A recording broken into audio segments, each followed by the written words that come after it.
Hello students, welcome back to Chandra's tutorial.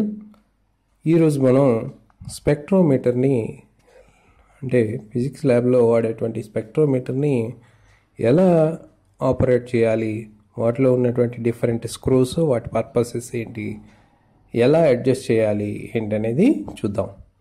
So ఇక్కడ కనపడుతున్నటువంటి spectrometer ఒకసారి చూడండి. దీంట్లో మనం ఐపీస్ని చూడగలుగుతున్నాం. సో 10x అనే పవర్ ఉన్నటువంటి ఐపీస్ని ఇక్కడ చూసాం. సో ఈ పార్ట్ మొత్తాన్ని కూడా ఏమంటారంటే టెలిస్కోప్ పార్ట్ అంటాం. ఈ కింద మనం తిప్పుతున్నాం చూడండి.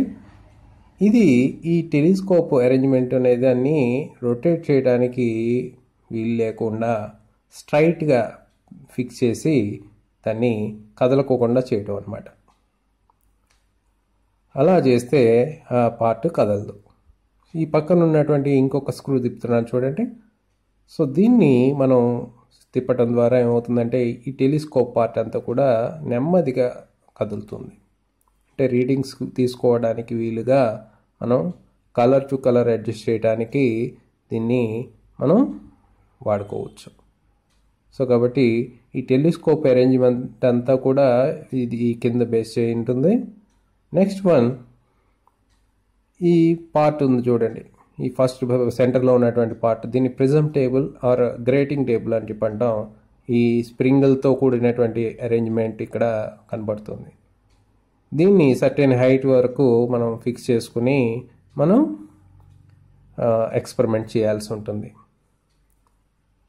దాన్ని మనం ఫిక్స్ చేయాలి అంటే మనం పైన స్క్రూలు ఉన్నాయి, అలాగే ఈ పక్కన స్టాండ్ ఉంది, దాన్ని వాడుకోవచ్చు. కింద మనం కనుక స్క్రూల్ని ఇలా తిప్పుతూ ఉంటే ఏమవుతుందంటే ఆ ప్రిజమ్ టేబుల్ యొక్క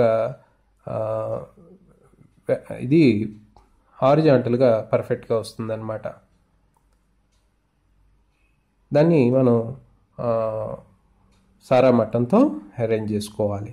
అలాగే ఇక్కడ రాక్ అండ్ పినియన్ స్క్రూ అనే దాన్ని తిప్పుతున్నాను చూడండి. సో దీన్ని ఇది కాలిమేటర్ వైపు ఉంటుంది, అలాగే టెలిస్కోప్ అరేంజ్మెంట్ వైపు కూడా ఉంటుంది. ఈ పార్ట్ మొత్తాన్ని కూడా కాలిమేటర్ అంటాం. ఈ కాలిమేటర్లో ఏమవుతుందంటే ఈ స్లిట్ అరేంజ్మెంట్ లోపల ఉంటుందన్నమాట. సో చూడండి, స్లిట్ అదిగో దాన్ని తిప్పుతూ ఉంటే స్లిట్ చక్కగా ఓపెన్ అవుతుంది, అలాగే క్లోజ్ అవుతూ ఉంది. సో మనకు కావాల్సిన థిక్నెస్తో స్లిట్ని మనం అరేంజ్ చేసుకోవచ్చు. అలాగే ఆ పక్కన ఉన్నటువంటి తిరుగుతుంది చూడండి సెంటర్లో, ఆ మొత్తాన్ని స్కేల్ అరేంజ్మెంట్ అంటాం. లోపల 2 స్కేల్స్ కనపడతాయి. అటుపక్క అద్దంలో ఇటుపక్క అద్దంలో 2 స్కేల్స్ ఉంటాయి. ఈ కింద ఉన్నటువంటి స్క్రూని టైట్ చేయడం ద్వారా ఏమవుతుందంటే ఇది ఫిక్స్ అయిపోతుంది. ఇప్పుడు తిప్పుతున్నటువంటి స్క్రూతో నేను నెమ్మదిగా దాన్ని 0 రీడింగ్కి నేను సెట్ చేసుకోవచ్చు ఆ స్కేల్ని. సో నెమ్మదిగా తిరుగుతుంది చూడండి. సో ఆ రకంగా అనమాట. అలాగే ఈ స్క్రూలు 2 ఉన్నాయి, ఇటు అటు. సో వాటిని స్పెక్ట్రోమీటర్ యొక్క హారిజాంటల్ సెట్టింగ్ కోసం మనం వాడుకుంటాం. నెక్స్ట్ ఇది చూడండి, ఇది మనకి స్కేల్ అనమాట. సో ఇక్కడ మెయిన్ స్కేల్ ఉంటుంది, 0 to 360 degrees మెయిన్ స్కేల్ ఉంటుంది, అలాగే 0 to 50 వెర్నియర్ స్కేల్ ఉంటుంది. ఇదే పార్ట్ రెండో వైపున కూడా ఉంటుందన్నమాట. సో మనం ఏదైతే స్టార్టింగ్ రీడింగ్ తీసుకుంటున్నామో అదే వైపు మిగిలిన రీడింగ్స్ అన్నీ కూడా తీసుకోవాల్సి ఉంటుంది.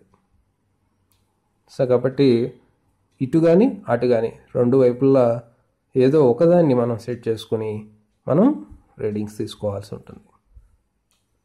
అక్కడ చూడండి, ప్రతి ½ డిగ్రీ అక్కడ మెన్షన్ చేసి ఉంది. సో 0 to 10 మనకి 21 లైన్స్ అనేవి ఉంటాయి విత్ 20 డివిజన్స్. సో అక్కడ ఆ స్క్రూని సెట్ చేయటం వల్ల ఏమవుతుంది, ఇది తిరగదు, అటు ఇటు తిరగకోకుండా ఫిక్స్ అయిపోయి ఉంటుంది. నెమ్మదిగా కావాలంటే నెమ్మదిగా తిప్పుకోవచ్చు దీన్ని, అలాగే ఫాస్ట్గా కావాలంటే ఫాస్ట్గా తిప్పుకోవచ్చు. అలాగే ప్రిజమ్ టేబుల్ని టైట్ చేయాలి అంటే ఇదిగో ఆ రకంగా పక్కన ఉన్నటువంటి స్క్రూని వాడుకొని టైట్ చేసేయచ్చు. ఇక్కడ రాక్ అండ్ పినియన్ స్క్రూతో మనం ఏం చేస్తున్నాం, ఫోకస్ చేయటం. సో స్లిట్ ఎదురుగుండా మనం సోడియం వేపర్ ల్యాంప్ ఉంటే సోడియం వేపర్ ల్యాంపు, లేదా మెర్క్యూరీ వేపర్ ల్యాంప్ ఉంటే మెర్క్యూరీ వేపర్ ల్యాంపుని వాడుకొని మనం అక్కడ అరేంజ్మెంట్ చేసుకుని ఆ స్లిట్ని ఫోకస్ చేయటంలో మనం దీన్ని వాడుకోవచ్చు. ఇది చూడండి, టెలిస్కోపిక్ అరేంజ్మెంట్. మనకి దగ్గర దగ్గర 300 డిగ్రీ ఆఫ్ రొటేషన్ అనేది ఇక్కడ ఖచ్చితంగా చూడవచ్చు. సో చూడండి, చక్కగా ఫ్రీగా రొటేట్ అవుతుంది. అంటే మనకి వచ్చేటువంటి స్పెక్ట్రమ్ ఆ డైరెక్షన్స్లో ఎటు ఉన్నా కానీ మనం తీసుకోవచ్చు. అలాగే ఈ ఐపీస్ చూడండి, ఇది ర్యామ్స్డెన్ ఐపీస్ అనమాట. సో ర్యామ్స్డెన్ ఐపీస్, హైగన్ ఐపీస్ గురించి చదువుకున్నాం కదా. సో వాటిలో ర్యామ్స్డెన్ ఐపీస్ ఇది. ఇక స్కేల్ గురించి మనం చూసుకున్నట్లయితే ఇక్కడ 0 నుంచి 360 డిగ్రీస్ వరకు కూడా సర్కిల్ ఇక్కడ కనపడుతూ ఉంది. సో ఇటువంటి అరేంజ్మెంట్ మనకి ఇంకొక సైడ్ కూడా ఉంటుంది. సో మనం వీళ్ళని బట్టి మనం రీడింగ్స్ తీసుకోవాల్సి ఉంటుంది. సో ఇక్కడ చూడండి, ఒక 10 డిగ్రీస్ మనం చూసినట్లయితే 0 to 10 మనం చూసినట్లయితే 21 లైన్స్తో 20 డివిజన్స్ అనేవి మనకి కనబడుతూ ఉంటాయి. అలాగే వెర్నియర్ స్కేల్ చూసినట్లయితే 0 to 50 అంటే ఒక హాఫ్ డిగ్రీని 50 మినిట్స్ కింద ఇక్కడ స్ప్లిట్ చేయటం జరిగింది. ఇక రీడింగ్ విషయానికి వస్తే ఫస్ట్ 0 దేన్నైతే కోయిన్సైడ్ అయిందో అది మెయిన్ స్కేల్ రీడింగ్ అవుతుంది. అలాగే ఈ 50 డివిజన్స్లో 51 లైన్స్లో ఏదో ఒక లైన్ మాత్రమే కరెక్ట్గా కింద లైన్తో కోయిన్సైడ్ అయి ఉంటుంది. దాన్ని వెర్నియర్ కోయిన్సిడెన్స్ కింద మనం తీసుకోవాల్సి ఉంటుంది. సో ఇలా మనం పూర్తి రీడింగ్ని మనం అప్లై చేస్తాం అన్నమాట. హాయ్ ఫ్రెండ్స్, క్లాస్ చాలా బాగా అర్థమైంది కదా. Please subscribe.